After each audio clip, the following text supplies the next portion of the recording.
people who are talking about electric cooking, modern energy cooking, and the implications and how to help more people to benefit from its potential. A big concern that everyone would have if they're going to consider shifting how they cook is whether they can continue to deliver the same quality of cooked dish as they currently do with their more familiar fuels and methods. So this session today is going to discuss that. We have some very good experts to help us to think this through.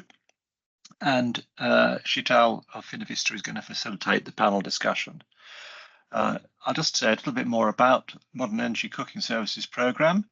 So we are a UK government-funded programme working with partners across the Global South to build a research and understanding about how we can support a shift away from how polluting fossil fuels, solid fuels, and we have a particular interest in energy efficient electric cooking, which is, we believe, increasingly an option for many households and can save them money and achieve a lot of other benefits from them, as well as helping their air to be much healthier. As mentioned, part of the programme is this talk series, and it's become a growing and well-established element that really supports the conversation about lots of different topics. If you would like to hear earlier discussions, they're all available through YouTube. You should be able to find them through our website or through Finovista. And this is increasingly international, with people listening from around the world and contributing their ideas and input. Today's session, as I said, is going to focus on taste. If you are joining us for the first time, or you are there and would like to be known, put your contact details in the chat, let us know who you are, and then maybe that could lead to some conversations of like-minded people. Or if you disagree with anything, or you question anything, or you want to ask something, put that in the chat, and I'm sure the panelists will be happy to respond. The MECS team at Finovista in India have been doing a lot in the space of cooking in terms of practical experience of how people cook. And this is a slide that just describes some of the examples of that. So there was a National Street Food Festival in Delhi where Finovista arranged for a number of the street food chefs to have electric cooking devices, and also for members of the public to experience the food that was produced. And as you can see, got really good response. People felt the food was very good quality, very happy with it. Similarly, in other locations around India, we've experienced people cooking with electricity, and the feedback is always that it's very good quality, no noticeable impact. And this is often a surprise. People think that you need to be able to have a flame to get the cooking result you want. So we're optimistic that there's real potential here.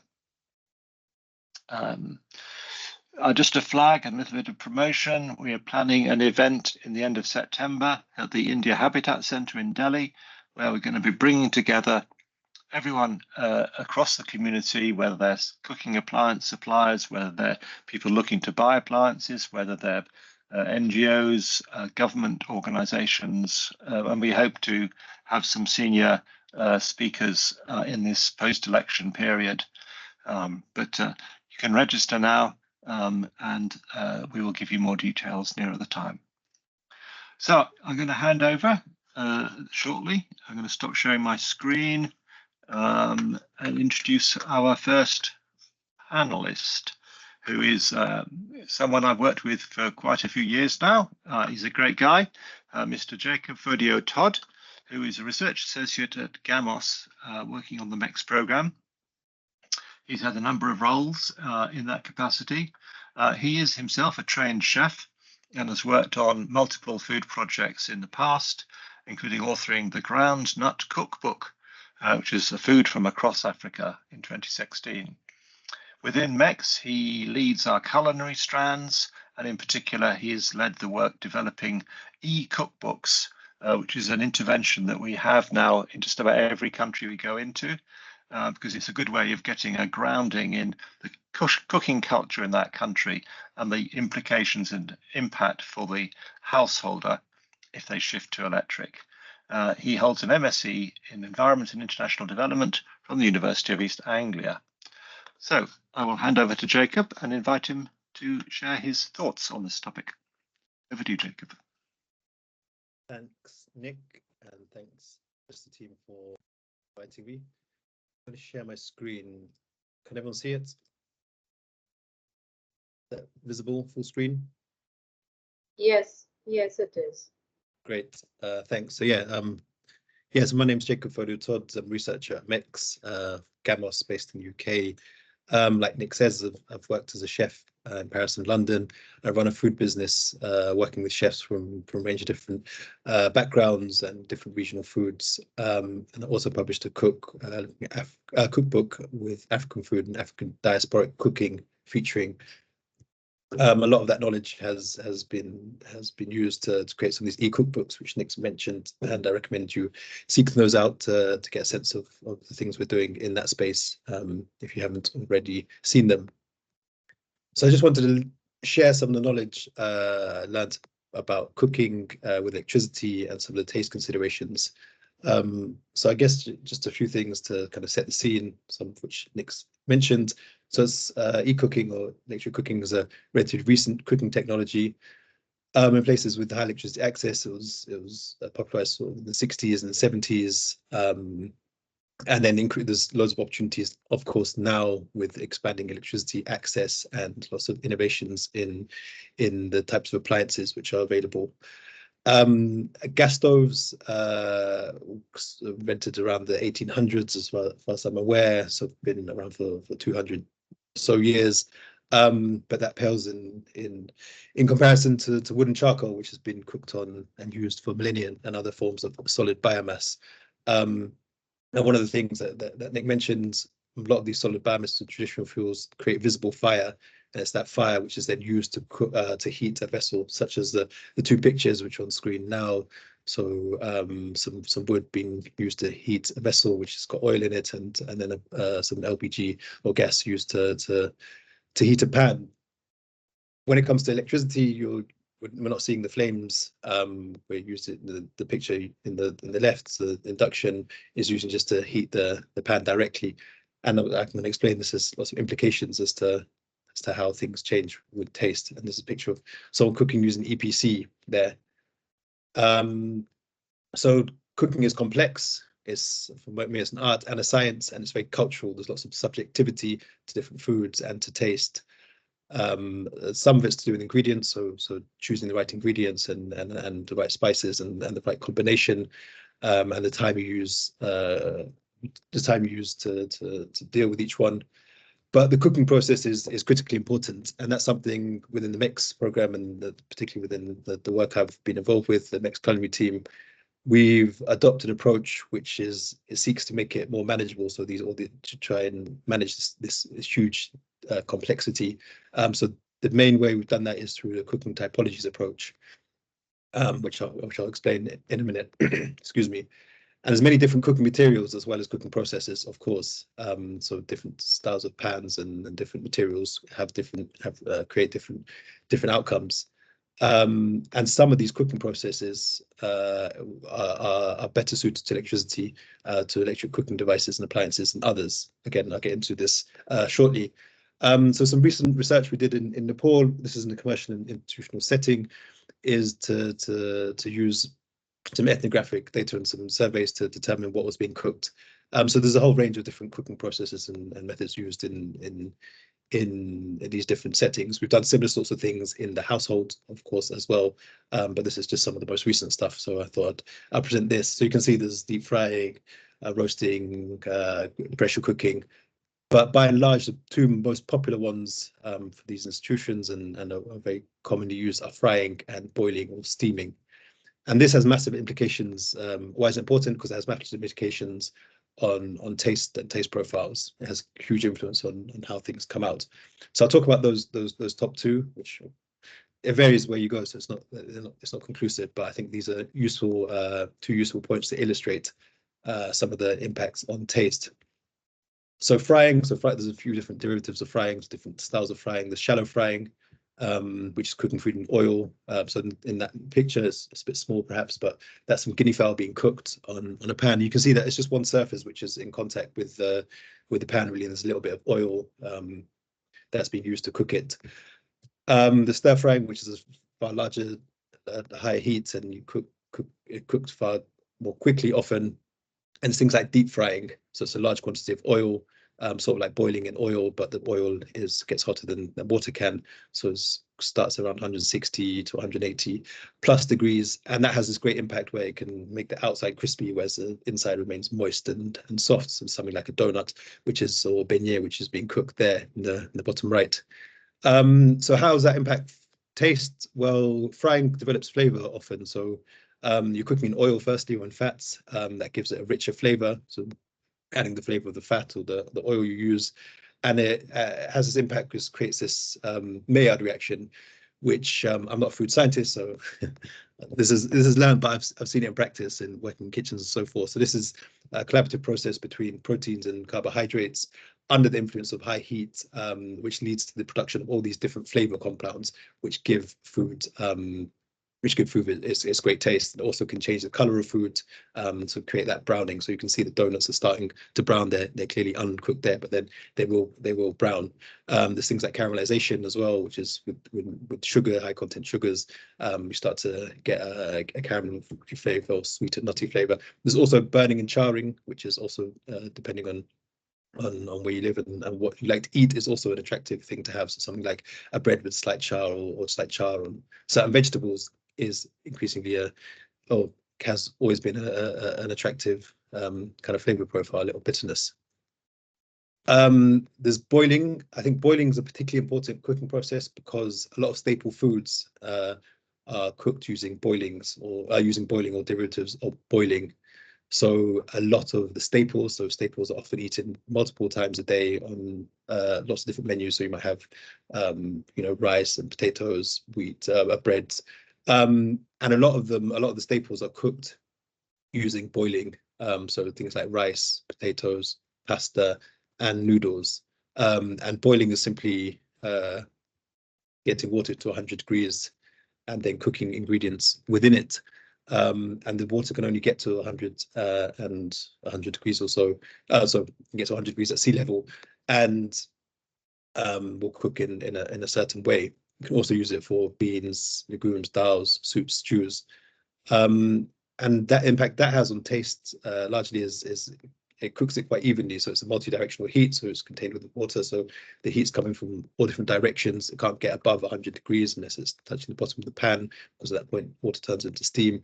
In some ways it creates a softer flavor, so there's no carbonization, no Maillard reaction, like I was explaining.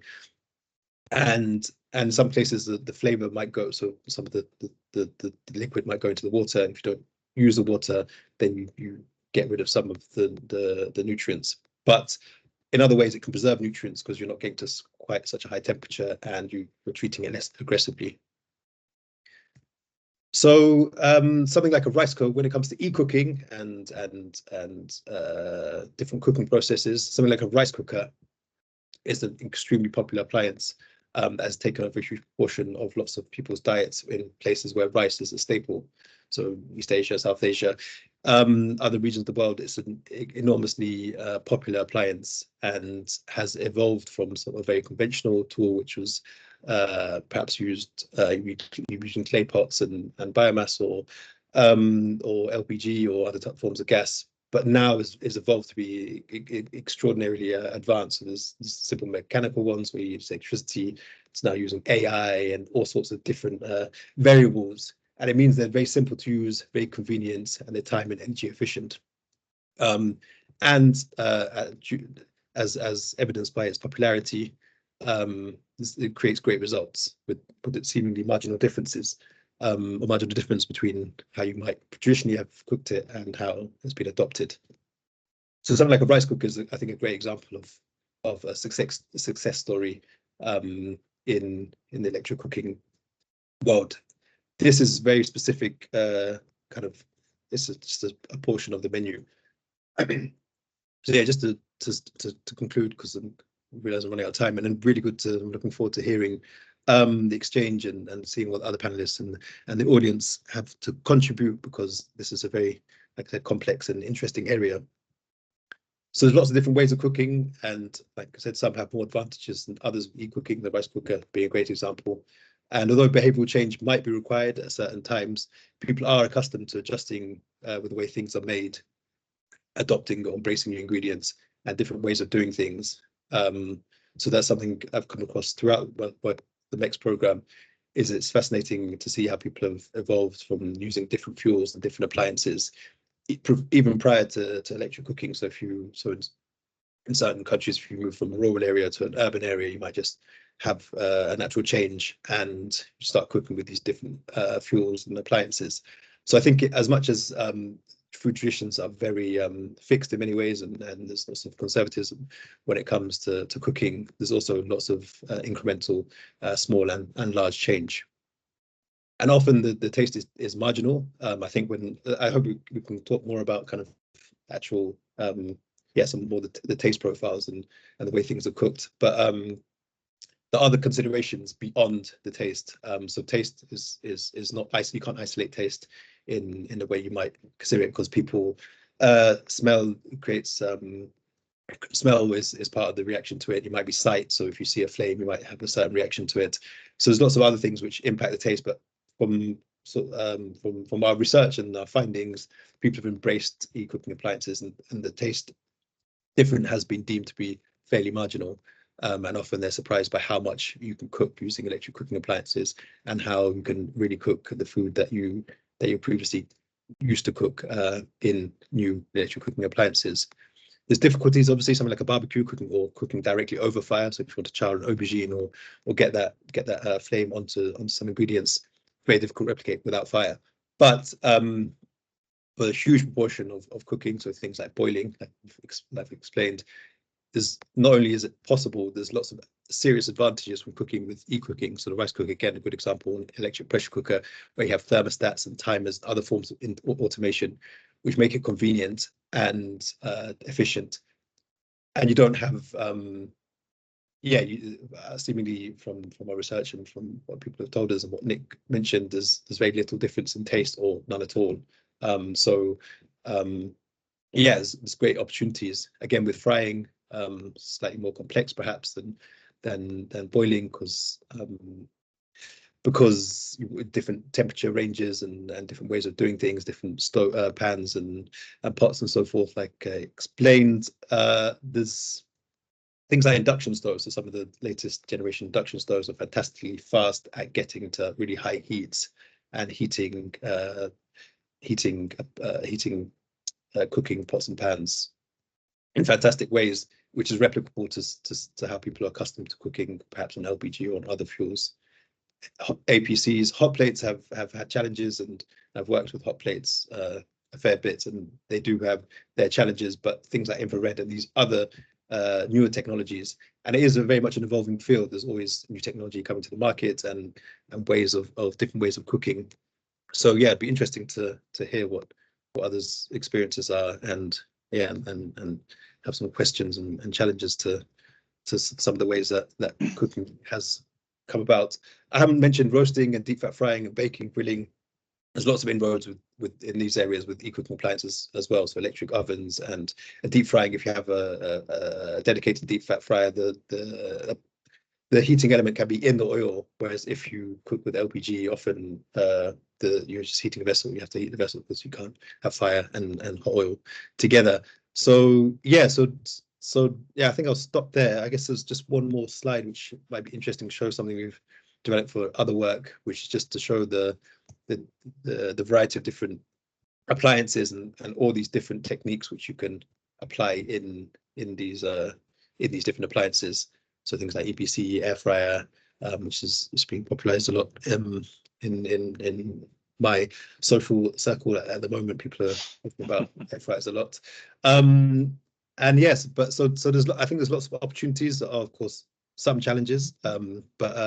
Yes, as far as I've been exposed to, there's lots of exciting things to talk about. And look forward to hearing from others. I will stop there, I think, and pass Thank it over to Sheetal. Is that I will appropriate introduce to stop? Sheetal. That's fine. Thanks, Jacob. That's great. All right. Oh, great. Thanks. Brilliant. So Yes. that was good setting the scene. It's a complex area. We won't complete the discussion today. We'll just sort of open up some of the topics. It's an evolving area as well. As Jacob said, there's a lot of new technologies being brought to the market, and that means that things that might previously not have been possible are now increasingly possible. And also chefs, as we're going to be hearing, are experimenting and discovering new ways of achieving the flavors they love through different devices. Okay, we've got some people coming into the chat, so do come in. If you see a question that you can add an answer to, then respond.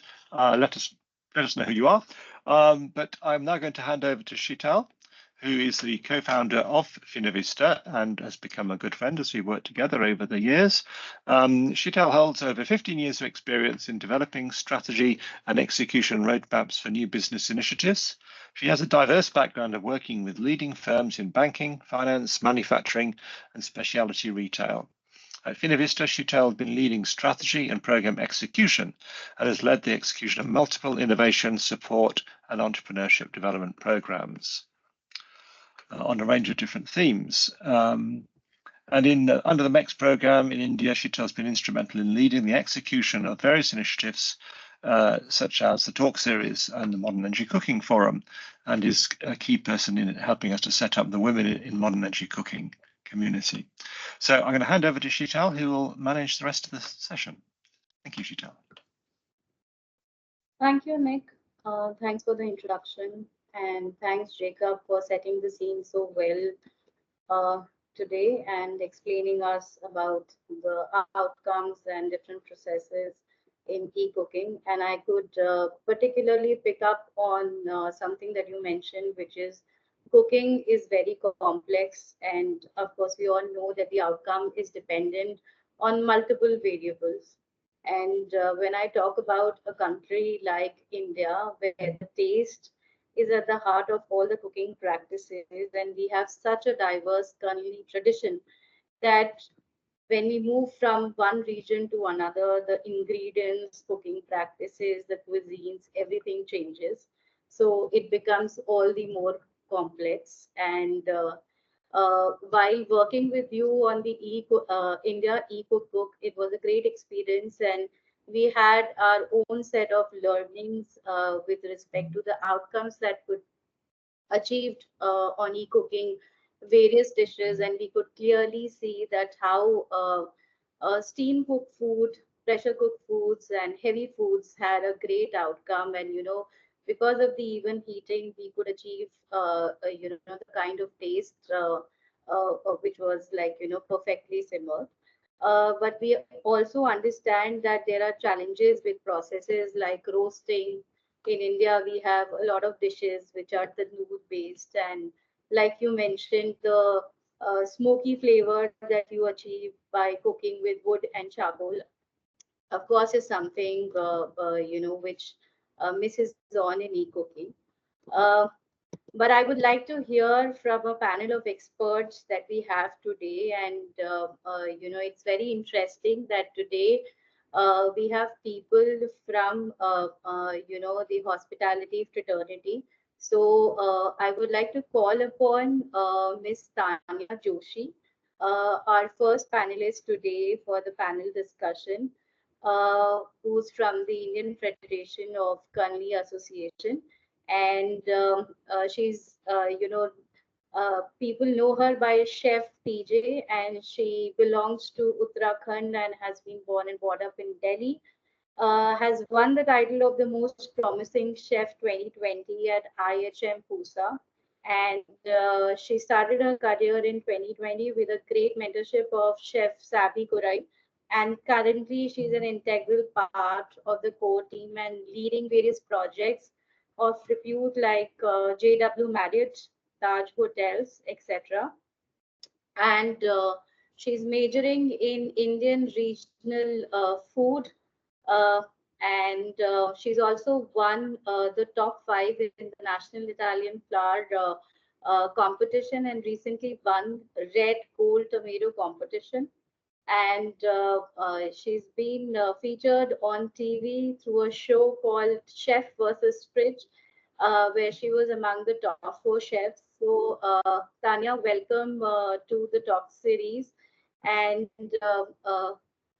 I would like to understand from you that being the expert in cooking, when we talk about e-cooking, what are your initial thoughts? And then I'll come back to you with a couple of questions that I have. But how do you see that when the regular people, when we're cooking at LPG and other cooking technologies, vis-a-vis cooking on e-cooking, what do you see as challenges and where do you see the difference being? Yeah. Thank you, Sheetal, for the lovely introduction, and thank you everybody for joining in.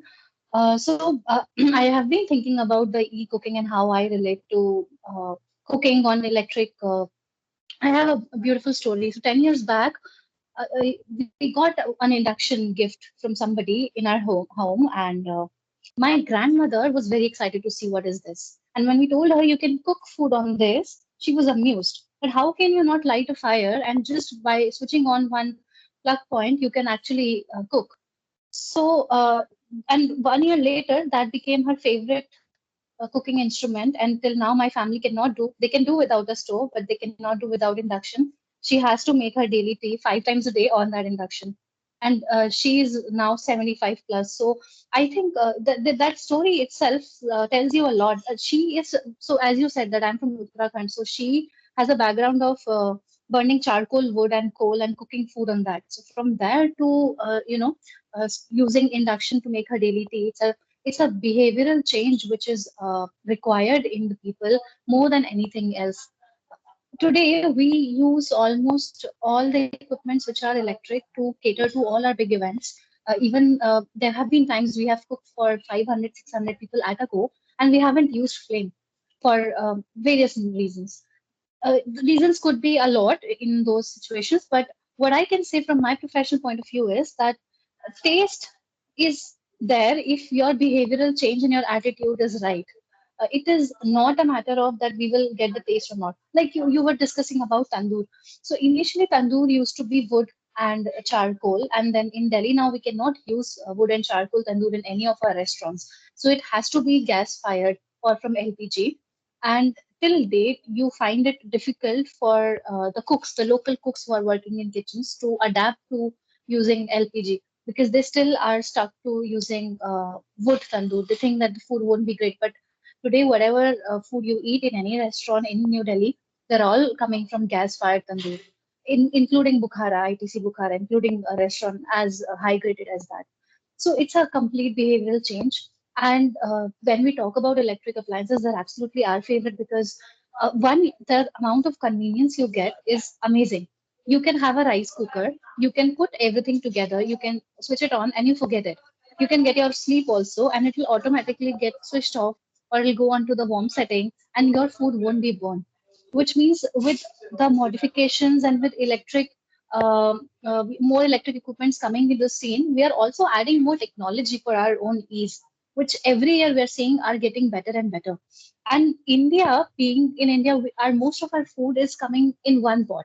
We are cooking mostly curries or gravies or whatever we eat at home. It's one pot cooking. It's not a style where we are grilling chicken on the side.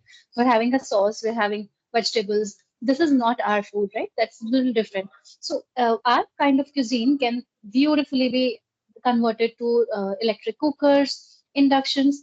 In fact, I was thinking that these days, if you go to Subway, you'll see that they have the small oven which they use. It's called as Mary Chef. The technology today is so high, they just have to press one.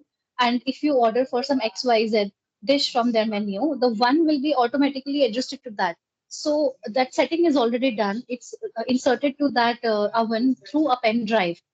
So the amount of convenience you have got, and you just have to tell your employee now. You don't have to tell them the recipe. You just have to tell them press one, it will heat automatically. Press two, it will steam automatically. And all those programs are already done by the corporate companies. Similarly, we have electric fires now coming in, where you just have to press 1, 2, 3, 4, and accordingly, whatever you're putting it in, it'll start buzzing alarm that it's fried. It'll come up. It'll have all the functions. Basically, your food will need less attention of yours. You will be having more convenience in the terms. You will not be always struggling for LPG, cylinder, gas, and you'll be much more at ease. Even when we go for picnics on a daily basis, not as a professional chef, we love to carry our rice cookers and inductions because you might not find LPGs everywhere, but you just have to switch on one button. In fact, very funny situation happened today. So we were cooking a couple of things in the kitchen right before this talk, and our electricity went off for almost 1.5 hours. I was struggling. I was like, what do I do now? Because you have to grind something, you have to steam something, something has to be done in the oven. So we are already so used to cooking with electric equipments, from our silbattas to moving towards mixer grinders. Uh, in these small ways, if we see, we're already very intertwined with using electrical appliances. So I was laughing and thinking that I have to speak about e-cooking, and right now I don't have electricity, and I'm trying to figure out the ways how to cook without electricity. And we just had to wait that, okay, let the electricity come. And the moment it came, I'm like, okay, now we can cook. And then, so that is the dependence we have on electricity. If you talk about one challenge which I feel is that it's very like, for example, my village, it doesn't have stable electric connection till date. It's in some narrow roads of Uttarakhand. So there, if you think of using electric equipment, that could be a little, it might take a little while to reach there for us. But in urban cities, I think we're very good to go. We have so many smart appliances. Even roti, who could ever think that you can make fulka without putting on the gas fire? And now we're making fulkas on electric inductions, tawas. You have roti tawas, which are electric charged and electric fired. You don't have to use LPG anymore. So it's absolutely amazing how every year we're seeing something new happening, and so many things are happening. We can't even imagine that, okay, this is now going to happen next. Our pizza ovens have changed from wood and slowly going to gas. I'm sure the electric version will come very soon. So a lot of such changes are coming, not just in professional kitchens, also in the home kitchens. And I am telling it from my experience, how I see my family cooking. So it's absolutely stunning how things are slowly changing. And I think we're ready for this revolution now. Thanks, Tanya. Thanks for highlighting that. And if I ask you that, like, if you could comment upon, like, flavors, how do you see that faring with our methods of cooking with LPG or the traditional ways vis-a-vis e-cooking? Do you think that people in households require a specific technique to achieve the similar taste when doing with e-cooking, or yeah? So I'll give a very simple example. When you move from one car to another car, you drive it for 1 week, and you know the various functions, and you know how smooth is the steering or how smooth is the clutch and the brake. Or when you move from manual to automatic, it takes a week's time or a month's time to get adjusted. It's exactly the same. You need it's the skills don't really change much. Flavors don't change. Nothing changes. It's just the attitude, the behavior, and you have to be open and adaptive to use it. Yes, in some cases it might be a little slow. In some cases it might be faster. Like the heavy inductions we get right now, you can boil 10 liters of water under 2 to 3 minutes, which is crazy. So you have to attend to that. But if you use the small domestic induction, it might take a while. Um, Except those variations, I don't see a lot of differences in terms of taste and flavors. In fact, I believe that taste and flavors are better retained because the electric cooking is governed, right? It's governed by technology. There's less possibility of burning things. Like I said, rice cooker, it'll automatically get switched off, which means the food won't burn. It's closed. It's at a particular temperature, which is all done and already fed into the rice cooker. But if your pressure cooker, you forget it or you let it go for 2 whistles more, your dal or chicken or whatever you're cooking, it can get a little mushy. It can burn. The water can evaporate. So those things are always happening when you're using fire for the food or the manual way of cooking. Electric way is much more governed with technology. So when we are talking about convenience, we also should understand that electric equipments are coming with such factors, such technology, which are helping us getting less involved with the food. And now we can have more of a mental space that, okay, this thing won't get burned. Okay, if you're putting something into the fryer, the moment it is fried, the basket will automatically come up, which is a great revolution in terms of kitchens, professional kitchens. So I think it's a behavioral change. Like I mentioned, the example of tandoor. One first time when we told in one of our clients' kitchen that we need to change this from wood to LPG, the chef's questioned that will the smoky flavor be there even after we change, or a couple of things like that. So, and we had to do a couple of trials to show them that it won't really change. It's still the same. Uh, Worst case, if you want, smoky flavor, you have so many smoke liquids coming. You can do the Dhua technology, Dhua thing we do. You burn the coal and you put it for marination. There's so many techniques to achieve that. Not necessarily we have to talk about using fire for cooking. Thanks, Tanya. I'll come back to you with more questions, and also understand that the shift that you mentioned from the fire-based cooking to now shift to LPG and getting the same flavors of tandoor over now. How will it fare well when we transition to e-cooking?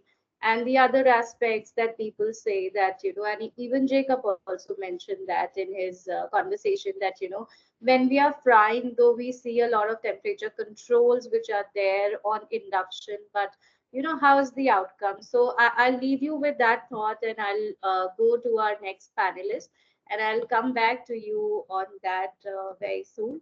So yeah, with that, I'll invite Miss Tanya Bhatia, who's the founder of Grace Kitchen.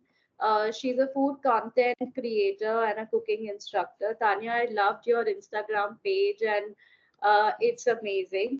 And Tanya is a recipe creator, food photographer, and stylist with over 100 plus brands. She's been featured on Asian Food Network, NDTV India, Times Now, Google, and many platforms. And she now creates content on her Instagram page, which goes by the name of @Grace Kitchen underscore TGK. And yeah, sharing her knowledge on baking skills, which she loves to do. And she's trained over 5,000 plus bakers. Tanya, hi, welcome to the talk series, which is focused upon taste, and we are trying to understand it from the perspective of e-cooking. And we like to hear your initial thoughts and discuss it further. Thank you so much, Sheetal, and thank you everybody for inviting me as one of the panelists. This particular thing, which is e-cooking, is actually very, very close to me because ever since I entered into the field of food content creation about 5 years ago, I have been using the induction all the time. In fact, 90% of my cooking is done on the induction, and the rest of the baking, etc., is done using the OTG. And I, of course, have been using the air fryer also since the past 1 year extensively.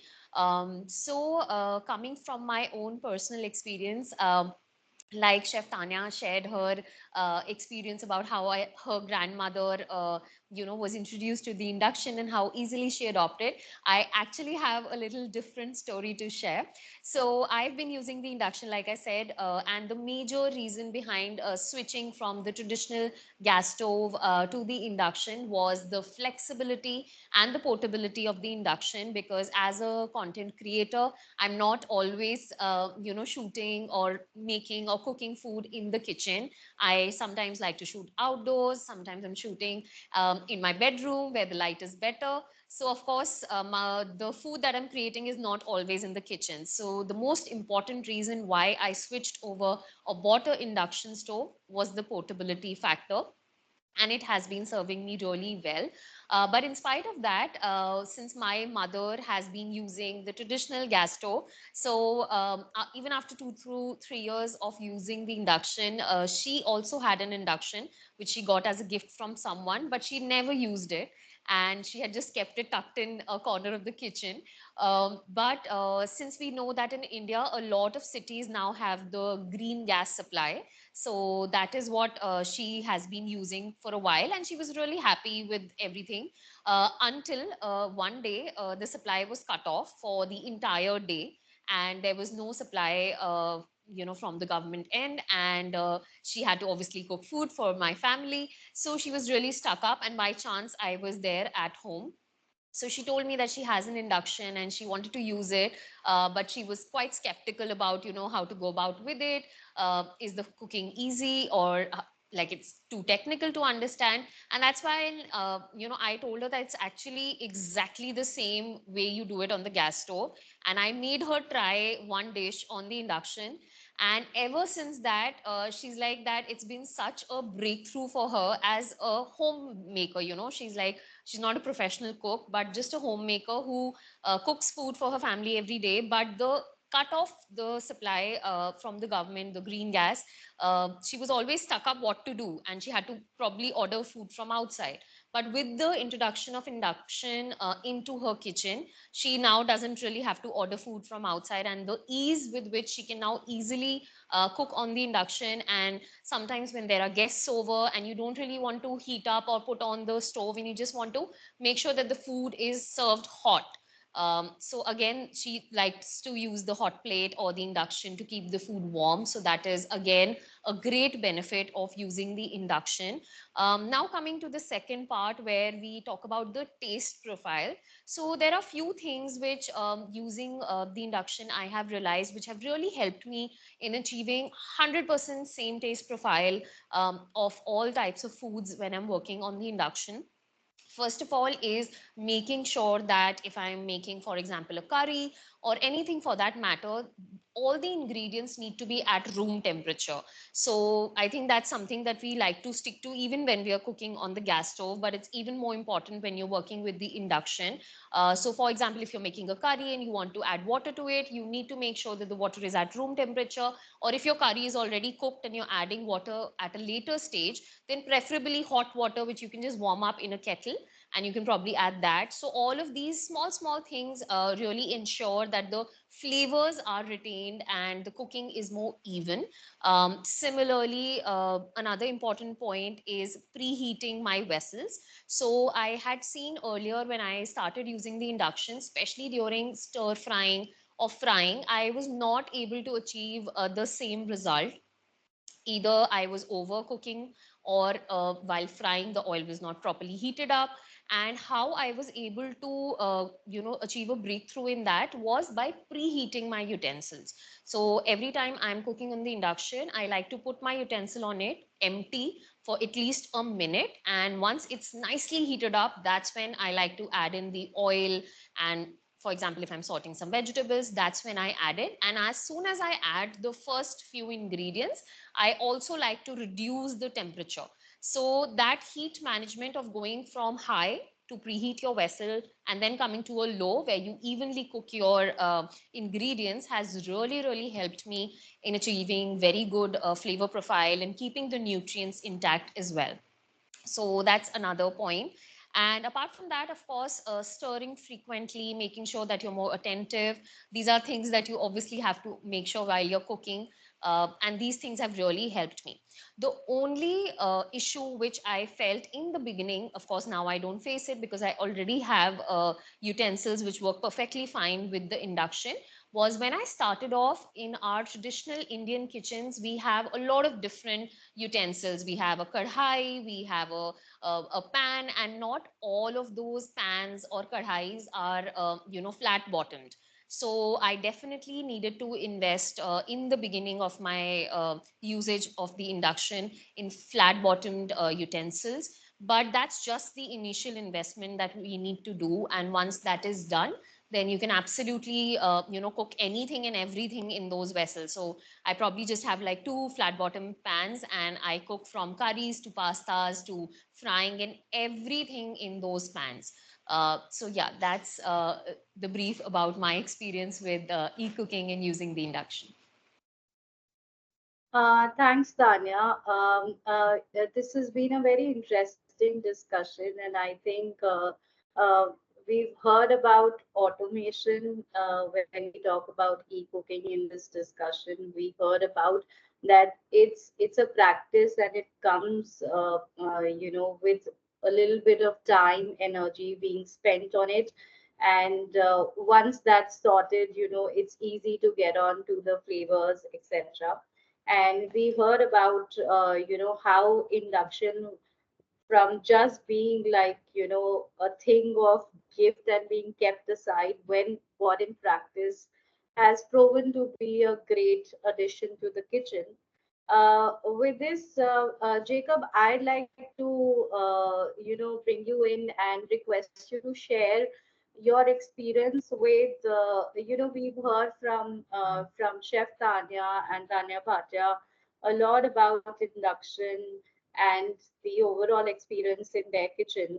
Jacob, if you could share a little bit more details about other, e-cooking technologies, electric pressure cooker, while your work, in the cookbooks that you've done across, different countries. How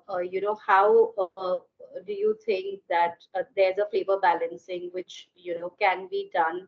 And what do you see as, gaps uh, which a person needs to be particularly get trained on to actually achieve that kind of a flavor?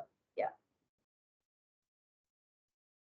Yes, it's a difficult question to answer because there's so much subject, like I mentioned, there's so much subjectivity, and we're all aware there's different people like things done in different ways. But I think by and large, like the 2 previous presenters have said, that there's so much adaptability that you're able to do with these electric cooking appliances.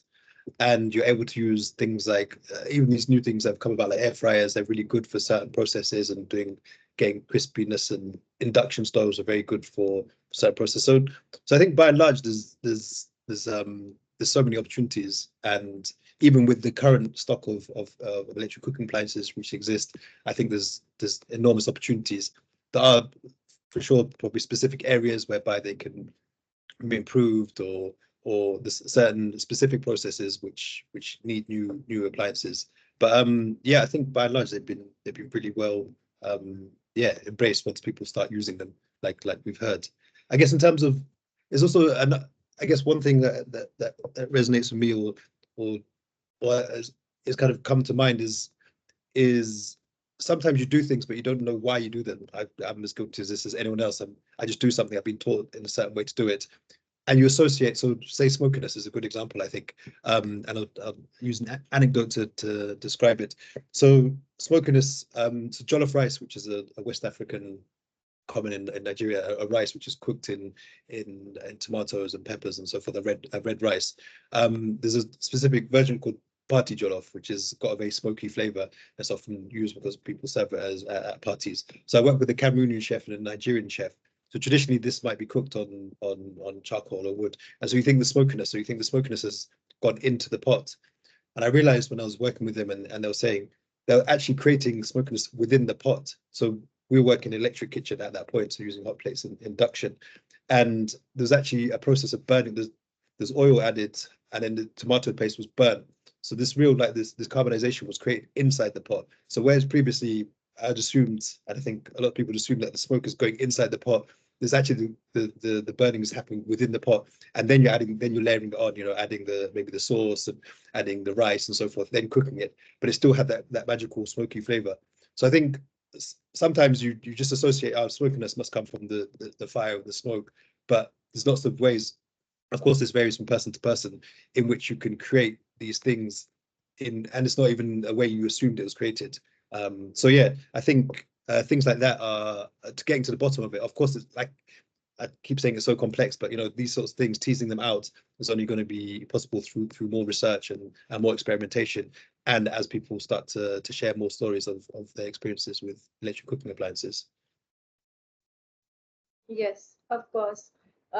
We really need many more people to share, because as we are hearing in this discussion, like, there could be some challenges in the beginning, but at the end of the day, the whole experience of cooking with electricity, induction cooktops, and EPCs could prove to be, a great experience for the households. So, Chef Tanya, I'll come back to you with my question that I had put to you. You mentioned that India is more about like a one pot meal where many a times we see that our rice, our pulses, and even our vegetables are actually pressure cooked in like one pressure cooker, and then we actually separate it and put the tarkas, etc., and like separate the dishes. So having said that, how do you still feel that, like, Jay mentioned that, people, we can create that smoke within the vessel itself also. So that's, what about those charred flavors? What about, people have this inhibition that, when we are going on having our popular street foods, when we are having our daily snacking kind of menus, we can't achieve that flavors on e-cooking. There are people who've given us feedbacks that when we fry our puris, on induction, there is a tendency that the oil will heat up so fast and so quickly that you will have to like stop the flame after a point of time, and there's a chance that it might get burned off, and you would not be able to like handle the process, and the flavors will go for a toss. Then we heard about that when you're frying things, it will be fried from the outside and will remain quite moist. We call it like less cooked from inside. So just your comments on as a chef and as to people from different households also, like how they cook in their routine kitchens. Your comments on that. So I'll start with that. Whenever we upgrade any technology, there's always a bit of resistance in terms of skill, in terms of understanding, in terms of attitude, everything.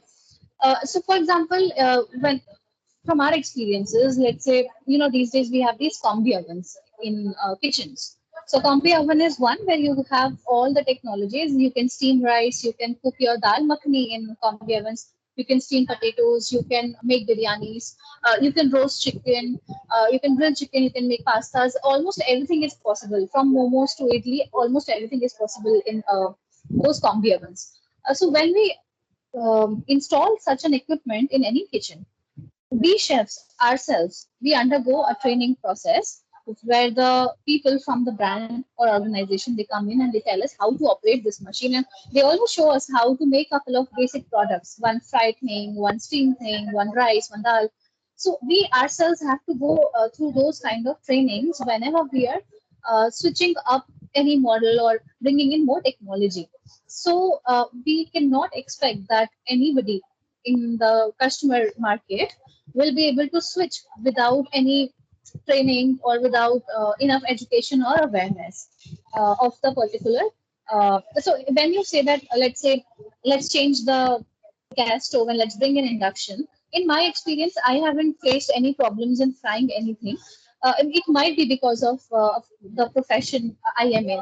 But even my mother, when she uses it, she hasn't really faced any problem. Again, you have to get used to that equipment. You have to understand how it works, how it heats up, which mode you have to set it in, which mode. And even when you change the models of induction, your heat will change, your modes will change, everything changes from one device to the other. It's like changing your phone or changing your car or changing any electric equipment.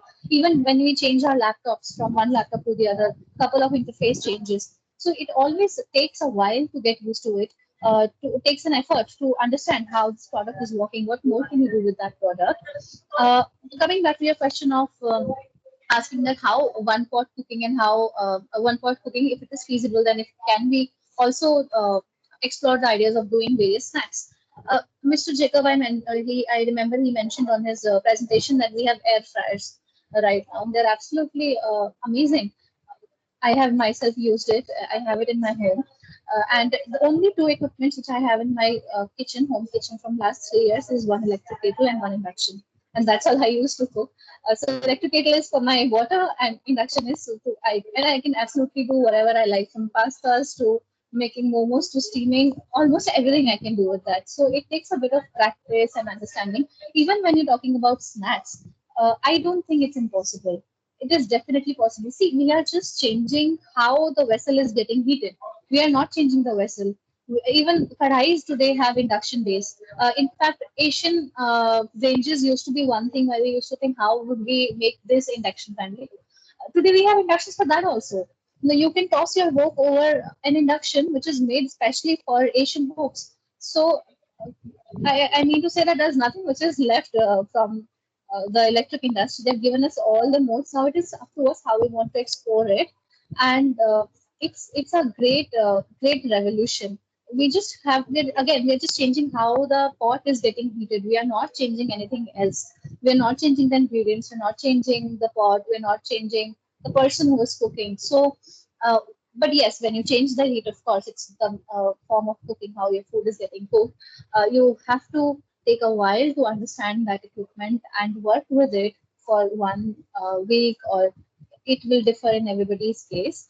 But I think there has to be a behavioral change, more openness towards e-cooking.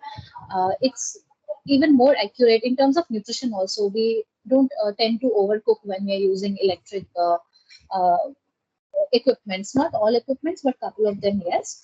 So you are retaining more better color, better flavors, better nutrition in terms of that. If you are cooking in a handi and if you're making something and it's overcooked, it's gone. The green leaf vegetables, they will start looking black. But let's say that same thing is cooking in a combi oven or in a family setup, let's say in a rice cooker, it is automated. So it will all automatically get switched off. You will see green vegetables, nice green color, flavor would be retained, nutrition would be retained. So yeah, a bit of training is required, a bit of awareness is required for the same. Thanks, Chef Tanya, for that. Tanya Bhatia, just one last question. I think we are nearing, the close of this discussion. You create recipes, and you mentioned that you're mostly dependent upon induction. Any specific challenges that you see while specifically from the point of achieving flavors and taste for any specific dish types, etc., on e-cooking, induction, and other technologies as well? Yes, so to answer that, Sheetal, the only limitation which I have faced and I have been facing for a while is with frying. I'm not sure if that's because of the particular brand of induction that I'm using, but what I felt is that my oil, even when I put it at the highest temperature, when I'm frying, deep frying, so the oil heats up, but still I'm not able to get the fuming hot oil which I would ideally get on my traditional gas stove, and how I would want it to be if I'm frying maybe samosas or maybe puris. Because you want initially the oil to be really, really hot, and then maybe you reduce it to a medium heat. So that is definitely a limitation. What I've been doing for that is I usually heat my oil on the gas stove, and when I'm able to achieve a high temperature, then I transfer it onto the induction, because of course when I'm shooting recipes, I want to shoot it on the induction. Like I said, I'm not always shooting in the kitchen. So I first heat up the oil on the gas stove, and then I transfer it to my induction, and then I'm able to fry, of course. But if I fry it completely or heat up the oil completely on the induction, then definitely I'm not able to achieve the same results. The issue that I've been facing is that whatever deep fried item I'm making, it tends to absorb a lot of oil, and it's not absolutely how I would want it to be the way it is on the traditional gas stove. But this is the hack that I've been using. I usually heat up the oil on the gas stove and then use it on the induction. Yeah. I think Chef Tanya wants to make a point here. Yeah, I think Sanya has rightly mentioned this thing that how induction doesn't heat up to a certain thing. So I would like to mention here that there are inductions coming in the market, and every induction model goes up to a certain heat. Like in my kitchen, we have three inductions. One will heat up to 1200 watts, one goes up to 2400 watts, and one goes up to 1400 watts. So I need to know that for what I'm buying my induction for, and which induction would be used for what. So if I'm frying, let's say, I would definitely go with the 2400 watt one. But if I'm boiling the water, and if I don't really need it very quick, I can just use a 1200 watt, or for warming the milk, or for making the tea, for example. So these inductions are coming. In fact, we have the warmers also, which just keep the food warm, and you can't really cook on those inductions these days.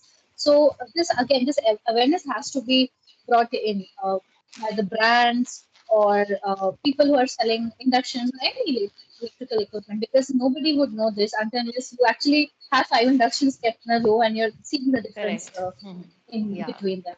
So absolutely, it's a very, very valid point.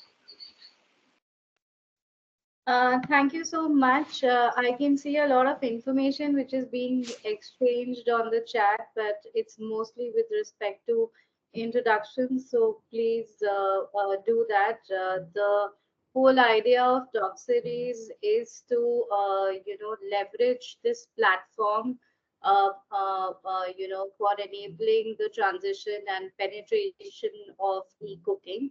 So this connect really helps there. Thank you to all the panelists today, for the fabulous points on taste. And I think this session has been mostly about a lot of myths that we generally carry about taste and e-cooking. And I particularly heard very clear points upon the benefits of automation and its impact on taste with respect to recipes that that can be pressure cooked, rice recipes, dals, etc. We also heard about that, of course. We every, like for every technology in any other sector, it requires a bit of hand holding and understanding at the beginning. But when we specifically talk about flavors, for e-cooking, there has been a general myth that you can't achieve the same flavors on the e-cooking technologies, which we heard doesn't act as a challenge or barrier. And we also heard about that a lot of information and awareness creation needs to be there under the initiative of MECS program through these talk series, and a lot about what Dr. Nick had shared in the beginning, which is Modern Energy Cooking Forum, and our regular awareness creation activities that we are doing in states and with different stakeholders. We are trying to create more and more awareness about the benefits and awareness around e-cooking. Dr. Nick, any last remarks that you would like to make here? Thank you, Sheetal.